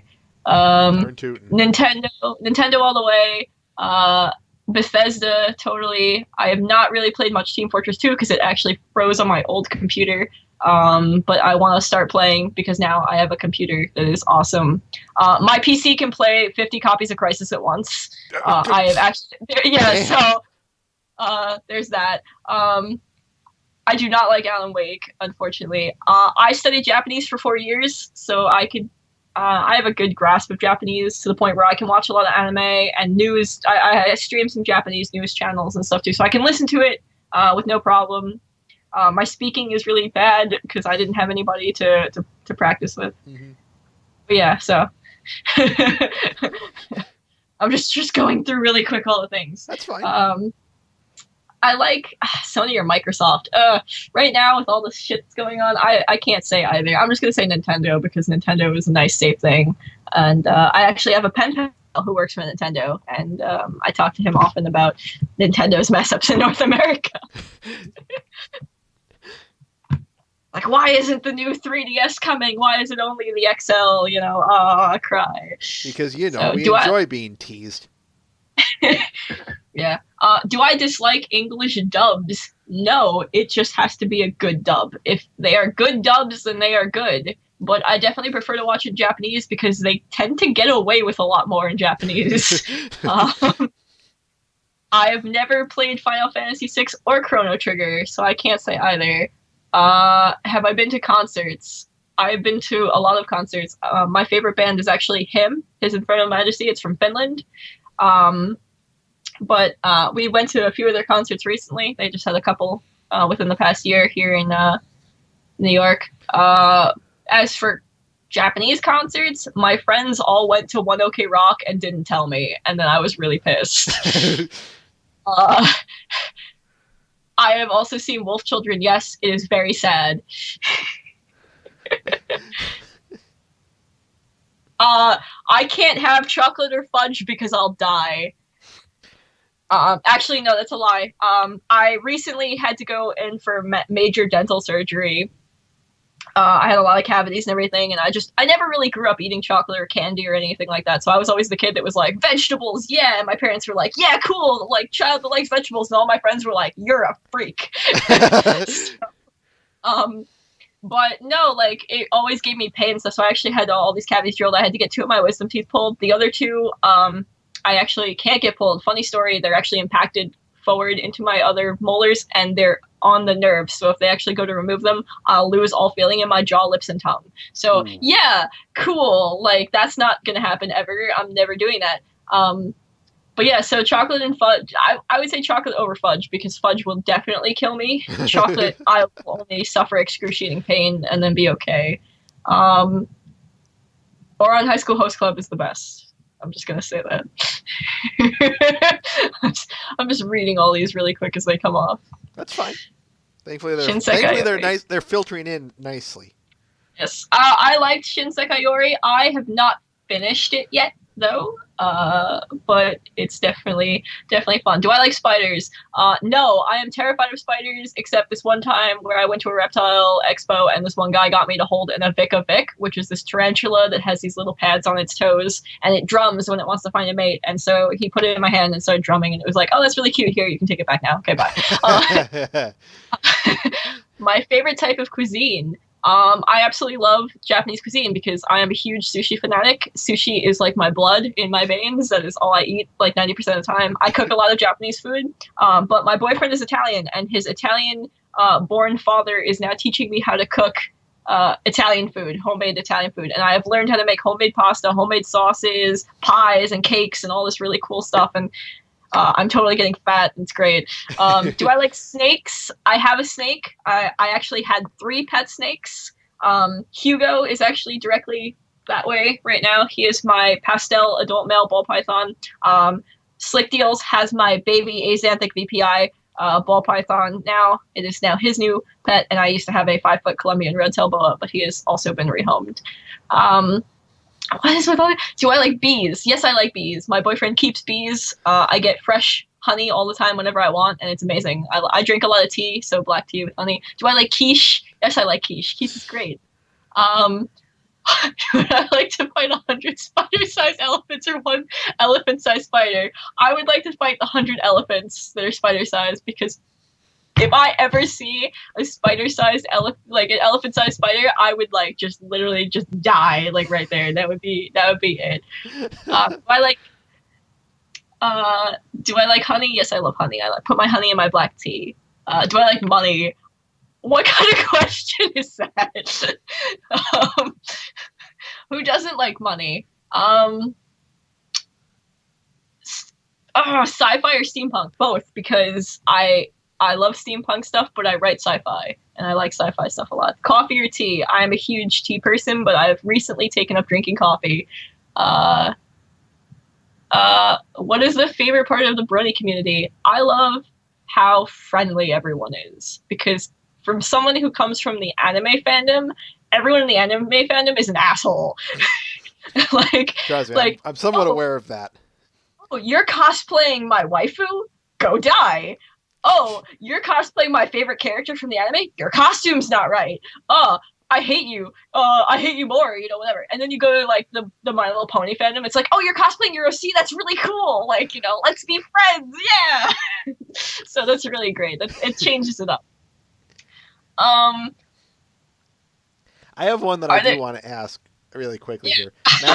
Matt the Shadow Man asks, are there things you would like to exhibit with the museum that for some reason you haven't been able to? And if so, what are they?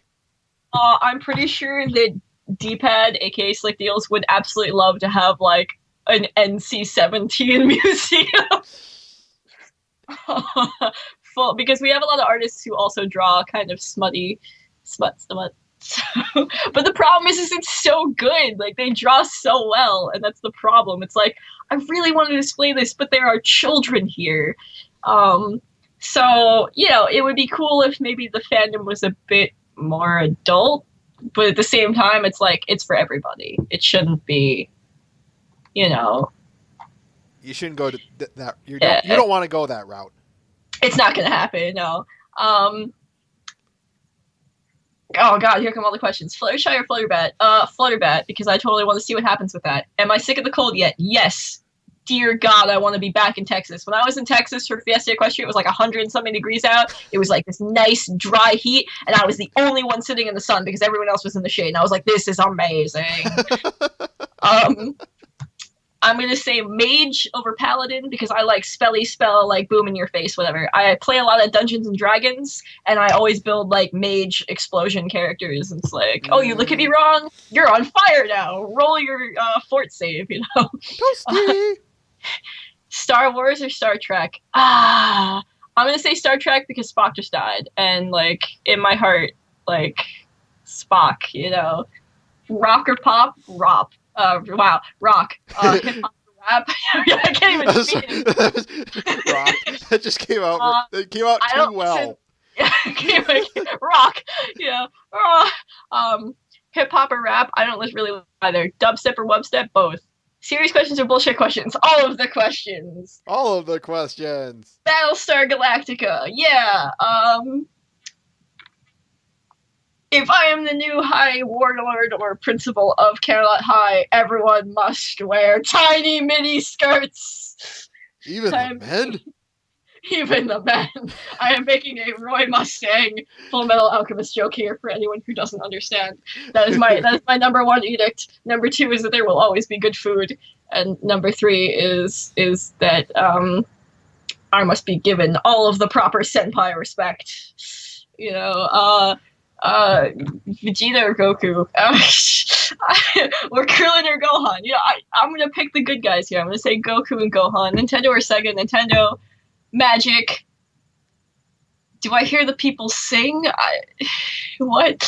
Rain or snow? Rain. I like rain. I like thunderstorms.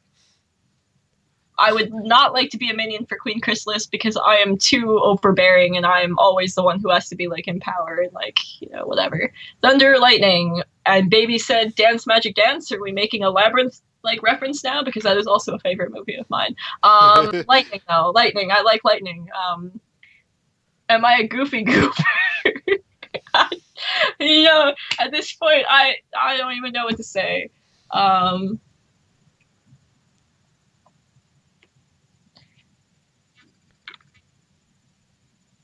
I have invented my own musical genre now, yes. Rock.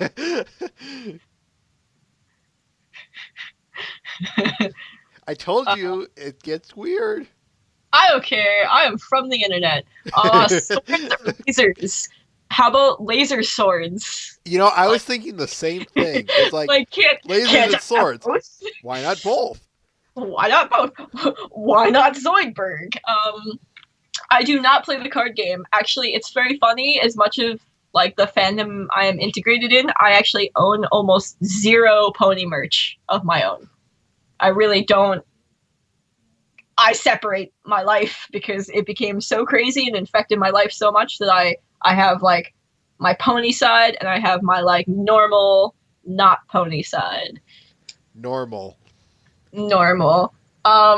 Does it rain cats or dogs? It probably rains cats in my house because I have 2 cats and they're both stupid. So they're raining from the ceiling onto me. Meow. Would you dump your boyfriend and go out with me? Wait, that's for my neighbor. Do you like Cinemaquestria? I totally like Cinemaquestria. Lots of people have actually come up to me at conventions and been like, come on a date with me. And I'm like, I don't even know who you are. But I am totally not opposed to hanging out with people at conventions, outside of conventions, whatever. A lot of people have been like, hey, you want to go get some drinks sometime? And then I go get drinks with them. That's how it works. So, whatever. It's cool. All glory to the Hypnotoad. I can't make the sound it makes, so. Yeah. I used to have a YouTube, way back in the day, something really stupid. But I'm trying to start up a Twitch stream for all my League of Legends shenanigans, but unfortunately right now I'm stuck in Bronze 5 ELO hell, so I'm not going to stream while I'm like suffering. Red team, because I like red. If you didn't notice most of my... Well, actually no, because on the picture of my computer I have all my purple lights on, but actually a lot of my things around my computer are red, and my internals of my computer are red, so I have to say red. Standard set of questions.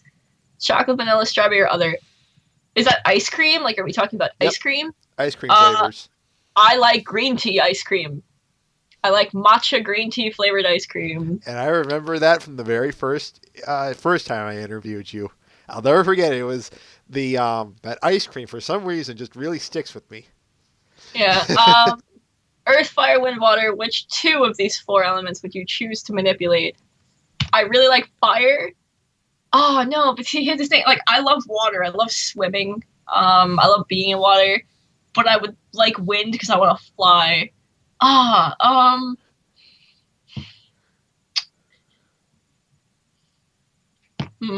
This is hard.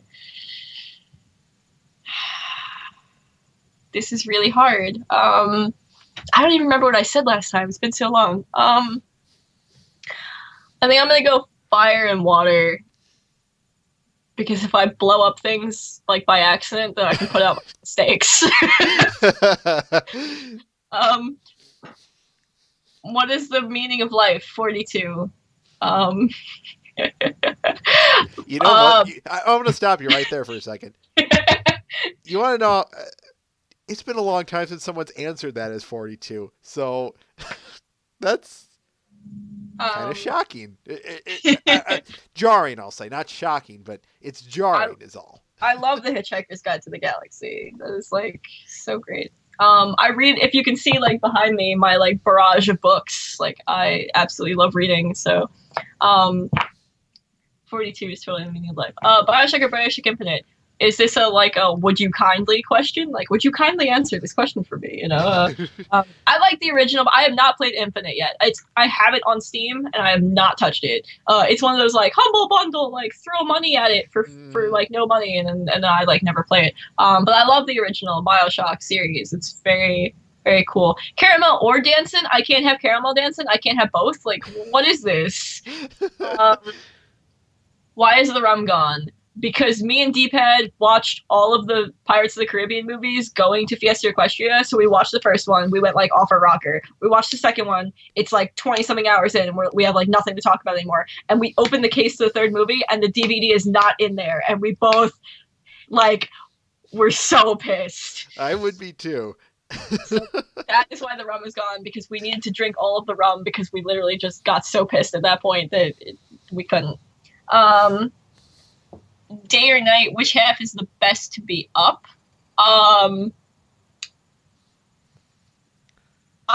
as much as I'm a night owl, I like sunlight, so I guess being up during the day is nice because I don't like sleeping in. Do I want to get off this ride? The ride never ends. Turn down for what? You guys could totally add me on Steam. I believe this is my Steam. Ignore my the thing is I'm barely ever on Steam anymore. But my name is Morganville on there. My user nickname is 1,000 Years Dungeon because of Lemon Grab from Adventure Time. 1,000 Years Dungeon.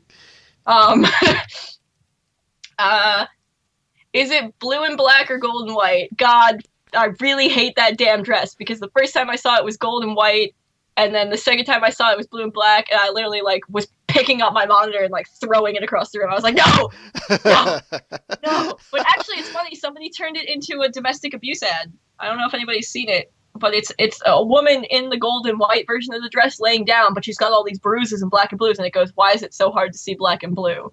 And it turned into a very nice domestic abuse ad, so it's very cool.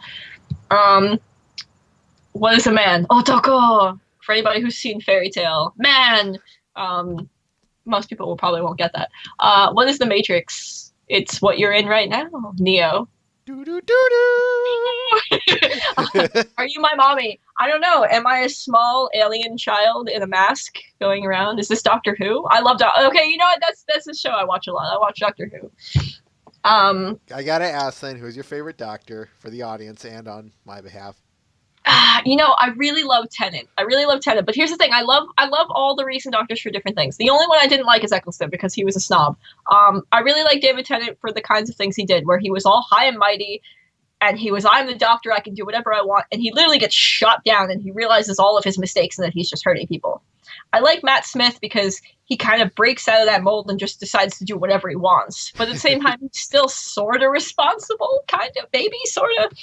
And I really, really like Peter Capaldi because I'm glad that they're stepping out of the whole, like, doctor shipping with the, travel companion, and, like, more to, like, the story plot and everything. And Capaldi is, like, a huge asshole, but he plays it really well. And I'd like to see more of the Doctor on that, and it'd be good.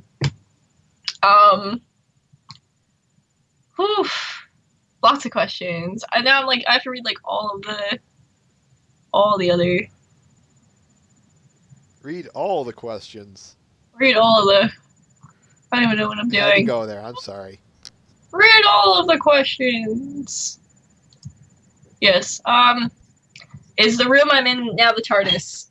Probably, because I have all of my stuff in this room.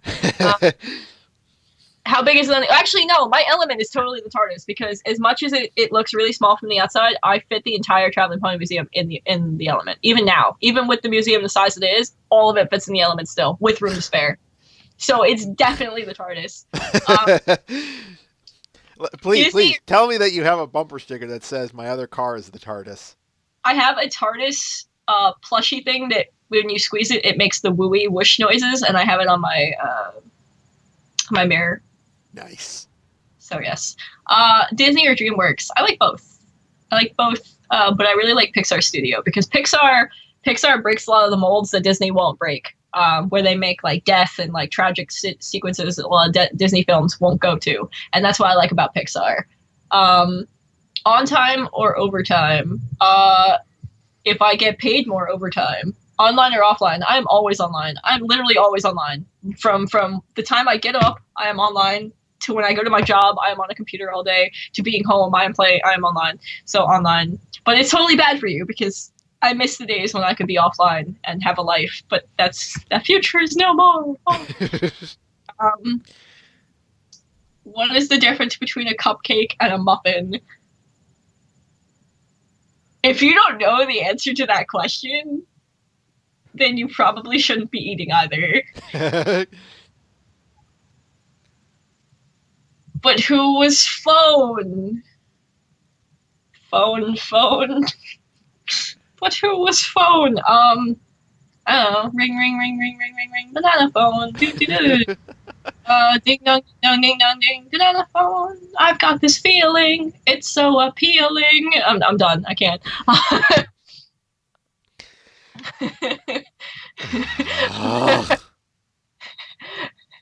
I like waffles. I think I like waffles more than I make really good pancakes. I make amazing pancakes, but I really don't like pancakes. So There's a problem. I don't like the texture very much, which is weird. Like, I prefer like a crunchy, like I like waffles because they've got like a crispy outside, but they're still soft on the inside. But when you have like a mushy pancake and then you cover it in syrup and it's mushy, it's like, I like French toast. I also make a very, very good French toast. French toast is so good. Favorite Disney song?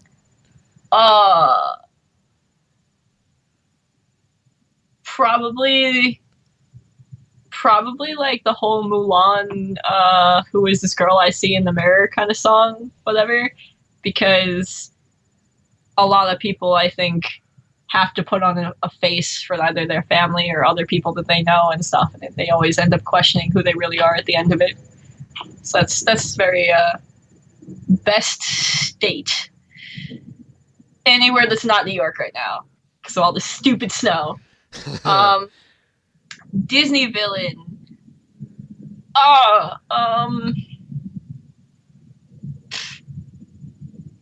It's been so long since I've seen a Disney movie. Actually, Studio Ghibli is totally under Disney, so I can make anime movie references and still be okay.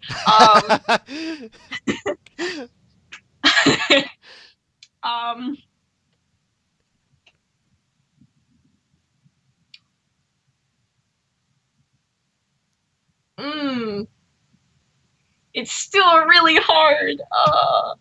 That's what she said. No, I don't know. I don't know who's my favorite villain. Who's my favorite princess? Probably Merida from Brave. Because I like the whole, like, Scottish mythology stuff. Part of my family is Scottish, so that's where I get that from. Actually, I think that's definitely what I like.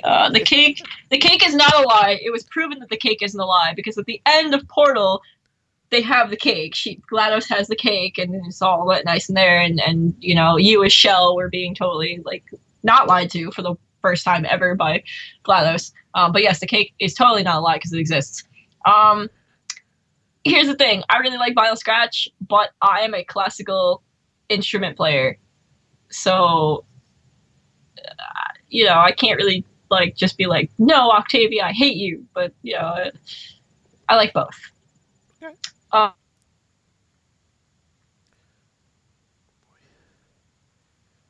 now I'm getting like tons of other these messages. I don't even know what's going on anymore. I think they're private messaging you.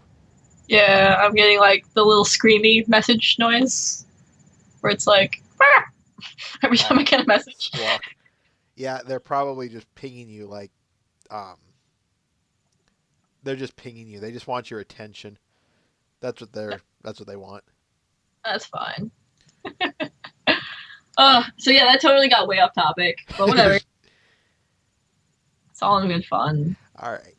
So let's. It looks like we've reached the end of it here. So let's wrap things up. I do want to ask you one more question, Inky Sure. Notebook. Where was it? What is it that keeps you going? Wherein lay your passions for the Traveling Pony Museum? I like the museum because I'm inspired by all the artists. Me, myself, I grew up doing a lot of art. My late grandparents, actually, they taught me art. I have a lot of their old paintings hung up in my house here. And when I was a kid, I remember just drawing that with them and doing all this stuff all throughout high school and elementary school and high school and everything. I drew a lot. I did a lot of art-related stuff. I did set design for 7 years for theater. And then I was also a musician. You know, I played the violin. I've been playing the violin since I was in 3rd grade, so that makes it about 15 years since I started playing now.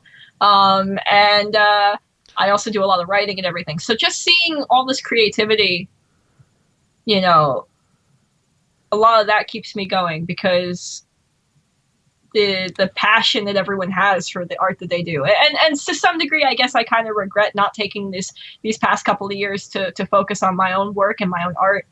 I started and then the museum kind of took over my life. So right now I bought my tablet. I'm doing a little bit more planning for a novel. It's going to be the first novel I've really written in a long time.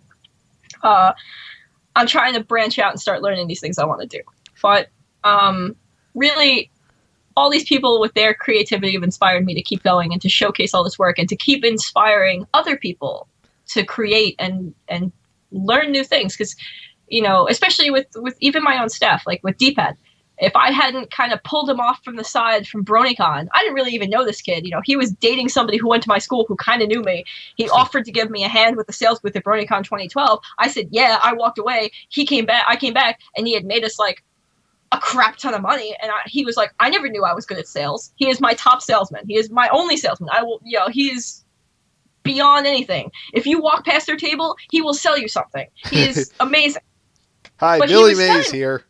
Yeah, Billy Mays here, you know, except it's Slick Deals here. Give us money, no, you know. But no, he was saying, you know, if it wasn't for the museum and it wasn't for you guys, I would never have found that I was good with this. And it's that kind of thing where it's like, I want to bring my art tablets to places. I want people to sit down and try and be like, hey, you know, maybe I'm good at this, you know, or maybe I really like this and I want to learn it. And that's the inspiration that I get from the people who work with us is inspiration that I try and pass off to people who come and see us. And that's what keeps me going, is inspiring other people in the fandom to find out what they like and what they want to do.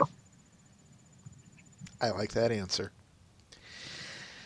All right, we're going to wrap this up here. So on behalf of myself, Mr. Ben, and Twilight is Magic, we want to thank everyone for stopping by. We especially want to thank you, Ms. Notebook, for stopping by again. No problem. Anytime. Thank you. Join us again next week, folks, as we continue our little string of interviews here. We have planned to interview the people behind Legends of Equestria. So, if you're interested in that, stop on by and throw them your questions that you threw at her and others. And until then, farewell.